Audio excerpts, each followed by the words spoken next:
22대 총선 관련 선거범죄 공소시효가 다음 달 10일에 끝납니다. 광주와 전남에서는 현역 의원 4명 등이 선거법 위반 혐의로 검찰에 송치됐는데요.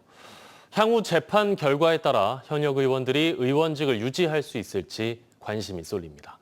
보도에 김영창 기자입니다. 지난 3월 초 22대 총선 후보 경선 과정에서 당원에게 이중투표를 권유한 의혹을 받고 있는 더불어민주당 신정훈 의원. 권리당원입니다. 그렇게 해버리면 끊어져 버려요.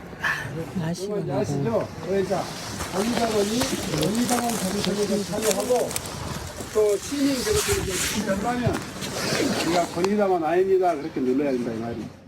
경찰은 당시 녹취록 등을 분석한 결과 선거법 위반 혐의가 인정된다며 신 의원을 검찰에 넘겼습니다. 현역 의원 중 공직선거법 위반으로 처음 재판에 넘겨진 민주당 정준호 의원. 정 의원은 지난 총선 경선 과정에서 금품 제공을 약속하고 불법 전화 홍보방을 운영한 혐의를 받습니다. 민주당 안도골 의원도 선거법 위반 혐의로 검찰에 송치됐습니다. 안 의원은 총선 경선 당시 사촌 동생과 함께 불법 전화방을 운영한 것으로 알려졌습니다.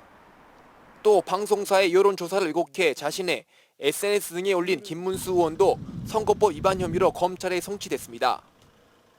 다음 달 10일 종료되는 22대 총선 선거범죄 공소시효를 앞두고 선거 캠프 관계자 등에 대한 수사도 마무리되고 있습니다. 민주당 박균택 의원의 회계 책임자 이모 씨는 지난 총선 당시 선거 비용 2,800여만 원을 초과 사용한 혐의로 검찰에 넘겨졌습니다. 현역 국회의원들의 수사와 재판 결과에 따라 정치 지형에 변동이 생길 것이라는 관측도 나옵니다. 시기가 언제가 될지는 모르지만 상상할 수 있는 시나리오는 일단 당내 경선인데 지난번에 이제 당내 경선에서 떨어진 현역 의원들, 21대 국회의원들 이분들 당연히 이제 도전하겠죠. 선거법 위반으로 100만 원 이상의 벌금형이 확정되면 의원직을 내려놔야 하며 5년간 피선거권이 박탈됩니다. 또 배우자나 선거 사무장, 회계 책임자 등이 벌금 300만 원 이상 받아도 당선이 무효화됩니다. 한편 광주와 전남 경찰청은 선거법 위반 사건에 대해 각각 65건과 82건을 마무리해 검찰에 송치했습니다. MBC 뉴스 김영창입니다.